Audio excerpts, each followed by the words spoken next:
Good afternoon, everyone, and thank you to Dan, Pete, and Derek, the team over at Opus, for bringing us all together. I think it was very prescient of them to bring intelligent authentication and intelligent assistance together, as is evidenced by Geraldine's talk just now. My name is Raghav Malik, and I work at MasterCard in the Enterprise Security Solutions Group, and more specifically on identity solutions, right? Answering the question, are you who you say you are? Of course, all of us in this room are already bought in to varying degrees about the idea of sort of biometrics and the value that it brings to authentication, to simplifying consumer experiences. But before we go any further, I think it's also important for us to note that while we may all sit around, sort of bought into the idea, talking about liveness detection and ID and V and FAR rates and FRR rates, that there's a whole world of people out there who aren't sort of bought into this idea, right? And that there is a lot of hard work that we all need to do in bringing the notion of intelligent authentication to contextual identity into the mainstream, right? Because that's what's going to drive consumer adoption at the end of the day. And I'll touch a little bit on that a little further.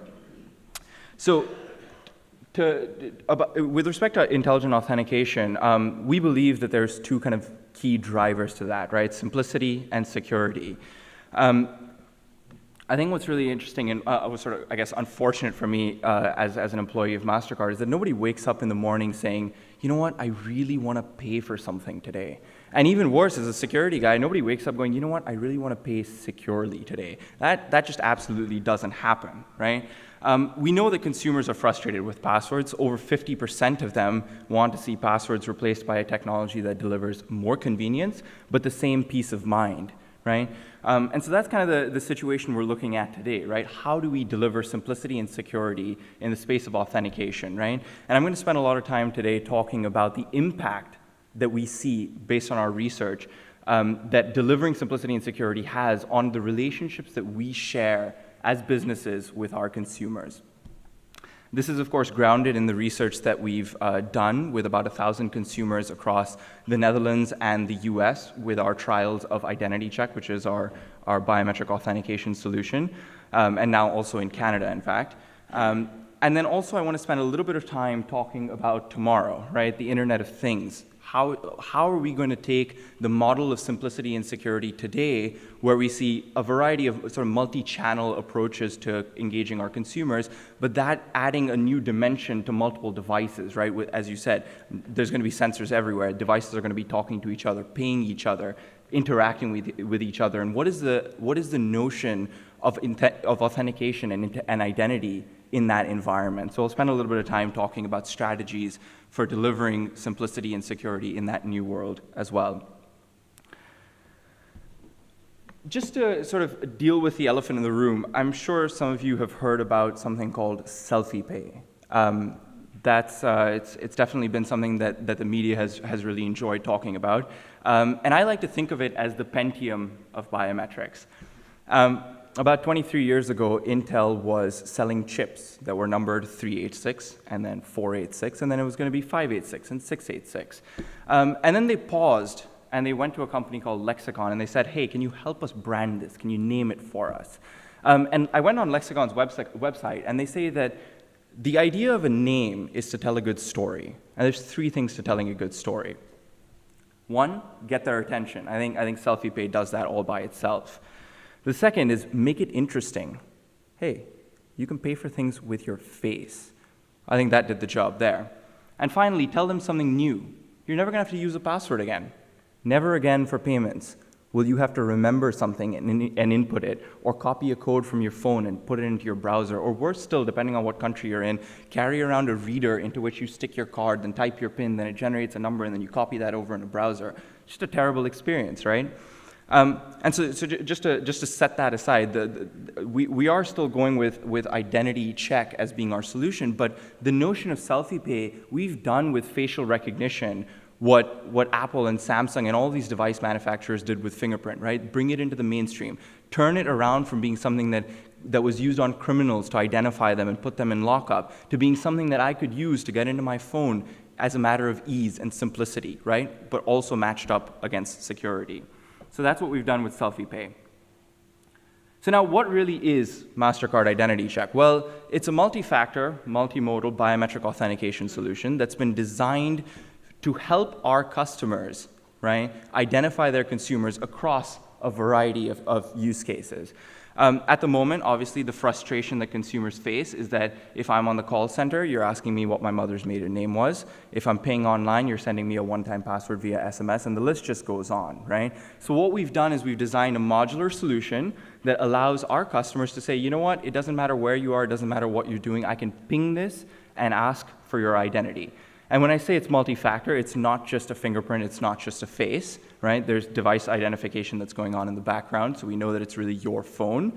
And we're also capturing sort of geolocation data, which is really interesting from a risk and decision analytics point of view. To some of the conversations that we were having earlier as Geraldine was speaking, there is a great deal of relevance around the closeness of the data, right? This is all my information, it's my identity, and it's something we believe very strongly at MasterCard. And that's why what we've done is pushed very hard to ensure that the consumer is, at the end of the day, the one who retains their identity. So there isn't a server sitting in the background with millions of fingerprints or faces, you know, that we're looking at. It's all pushed down to the device side.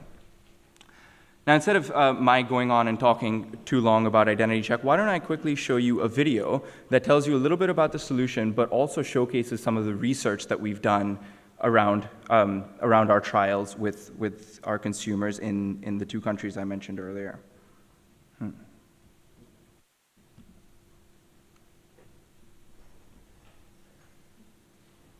Audio would be lovely.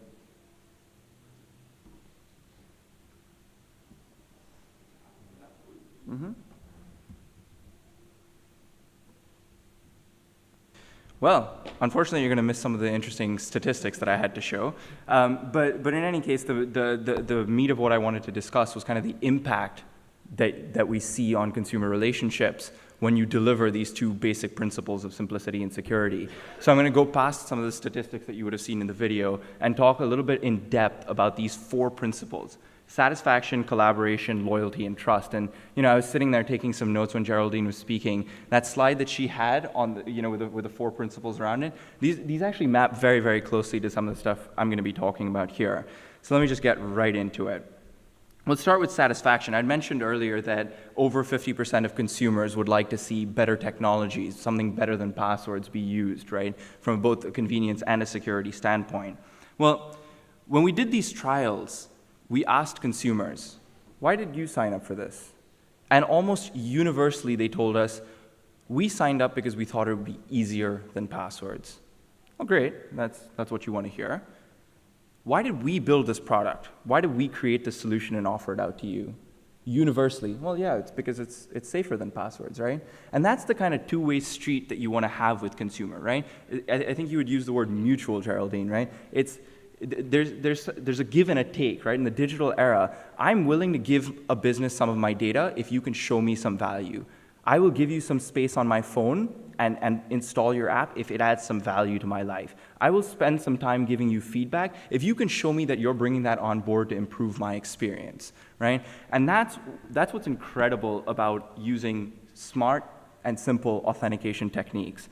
And I think, we were talking about Net Promoter Scores earlier as well. Our Net Promoter Score for this product was 52, right? And the most incredible thing about having a truly satisfied customer or a truly satisfied consumer is the free and authentic marketing that you get out of that consumer, right? In a digital and a social era, what people say about you, about your brand, about your product is incredibly relevant to its success. Second, collaboration.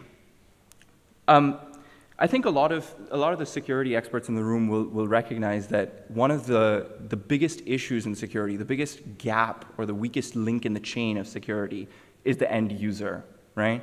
I'll give you a quick example. 1% of all corporate passwords that have been hacked are password one with a capital P, right? That's ridiculous. And if you think it's bad in the corporate world, it's worse for consumers because consumers simply don't care, right? I mean, yes, every time I log into my laptop, there's a little bit of me that knows that I'm protecting my corporate assets with a secure password. But really, do I have the mental bandwidth to be thinking about that every time? Clearly not, because 1% of passwords are password one, right? What we found really interesting was when we did this trial and we gave consumers this product, Identity Check, right? They very rapidly started to get the sense that they were in control of their identity, right? I'm in charge. And the moment you gave them control of their identity, they started asking for even more control. They started asking us, if I suspect fraud on my card, can you give me some control so I can just switch it off, right? I think that was fascinating. I found this absolutely stunning. And the reason for this is, when you deliver simplicity and security in authentication, in identity management, you'll find that you'll manage to plug your biggest gap in your security strategy, and that's the end user, by making them contributors, by making them a strength rather than a liability, right? That's the value of getting stakeholdership and buy-in from the end consumer with respect to security and identity. Third, loyalty. Loyalty exists on a series of levels, right? There's loyalty to technology, there's loyalty to products, there's loyalty to institutions, there's loyalty to brands. Well, what we found is you deliver simplicity and security, and you raise loyalty across the board in all of those categories. One of the sort of classic things that our partners in the banking sector are facing is the risk of disintermediation by digital giants, right? By device manufacturers. Everyone's trying to get involved in banking and payments. Well, let me read you a quote from a consumer. They said, "Banking is a homogeneous product, so standing still means losing field." That's about institutional loyalty. Equally, if I was to go to product loyalty, one of our consumers told us that having Identity Check as an app made them more likely to pay with their smartphone as opposed to the market-leading solution that doesn't use credit cards in the Netherlands, right? So that's about product loyalty, and I could go on. And what's really interesting is that for the first time, security is not that thing you have to do because the corporation forced you to have an 8-digit password or 8-character password with a number and a lowercase and an uppercase and all of that sort of thing. It's something people want, and it's something that's driving the core business, which is in our case payments. So together, all of this becomes the foundations for the sticky customer relationship that we're all looking for, and specifically within the banking sector, the top-of-wallet behavior that banks are trying to drive. And finally, trust. Trust is fascinating, right? We talked earlier about, Geraldine was mentioning the monetization of digital identity in the UK. I read a study from BCG that said by 2020, you take the European 27 countries, then the value of monetizing digital identity by 2020 will be €1 trillion. And that's just Europe. Equally, 2 paragraphs later, that same study went on to say 2/3 of the value, the total potential value of monetization of digital identity stands to be lost if stakeholders, that's all of us in this room, fail to establish a trusted flow of personal data. Here's a quote from one of our users as part of that study. They said, "It's good to see that both ICS, the bank we were working with, and MasterCard continue to work on the highest payment comfort without neglecting security and privacy." And this is about establishing those trusted flows. One of the most interesting things, I think, as we at MasterCard think about our banking customers, is that 10 out of the top 15 most trusted institutions are either banking or payment networks. So there is already a foundation of trust that we have to build on, and we can pivot on that. We can leverage that to move into the increasingly relevant space of digital identity in the future. So to sum up the impact here, satisfaction, collaboration, loyalty, and trust. Clearly, the potential here is huge. When we deliver on simplicity and security, the business value that we derive out of that is enormous. But again, this is just the tip of the iceberg, right? This is today where I have one consumer and multiple channels, right? The omni-channel bottom right corner that we're talking about, or top left corner, was it? So how do we go further? What do we do when you have billions and billions of devices coming on board, connected to the internet, networked to each other? What do you do when this is the rapidly changing environment? There's an entire dimension, exponential dimension of complexity. How do we continue to deliver simplicity and security in that kind of environment? Well, besides these eye-popping statistics around the Internet of Things, we at MasterCard believe that the way to monetize the Internet of Things is through commerce, which is why we often refer to it as the Internet of Payments, right? My washing machine is talking to some cloud service that is going to deliver the detergent that I need before the previous one runs out, that sort of thing. Well, just to give you a little bit, just to give you another couple of examples around that machine-to-machine payment, Amazon has already done this, right, with their Dash program. There's a sensor on the filter in my water filter, and as that source starts to run low, it's automatically going to put out a request, and that payment's all going to occur seamlessly, right? So the Internet of Payments is going to transform the way we pay, the way we relate to money, and in fact, the things that are paying. It's no longer going to be me paying, right? It's going to be my washing machine paying Amazon, and that's going to be run over some sort of MasterCard rails. The other thing that was really interesting that we've worked on recently is the Samsung Smart Fridge. You might have heard about this announcement recently, right? I think what's really key about the Samsung Smart Fridge is the diversity of relationships that are starting to be built across entities in the Internet of Things, right? Entities are fairly broadly defined. There's things, there's devices, there's people, there's networks, there's businesses. These are all entities, right?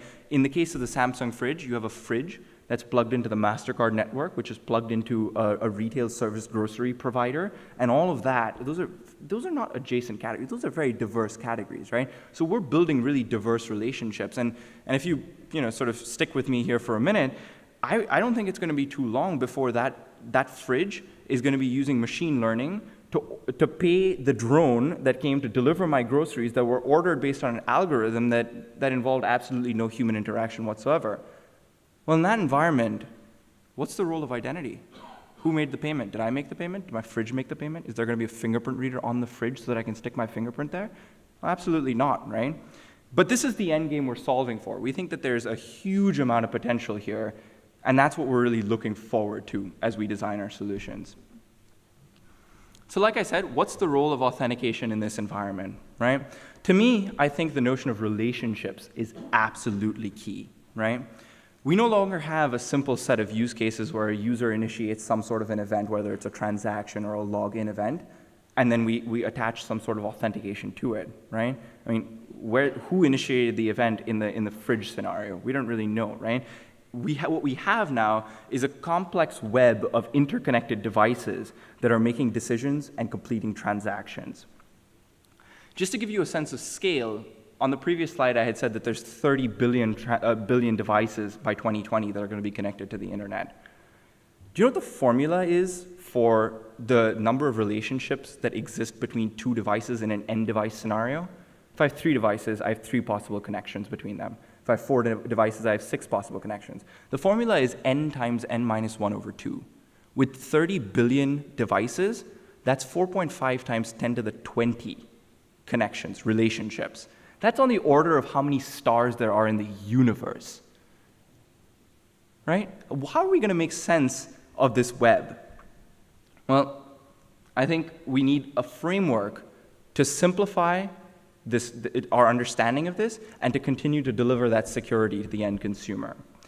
So what we use at MasterCard is a multi-layered approach that we believe is quite modular and useful in thinking about this environment. And it's got the following 3 layers: securing the account, securing the cardholder, and securing the transaction.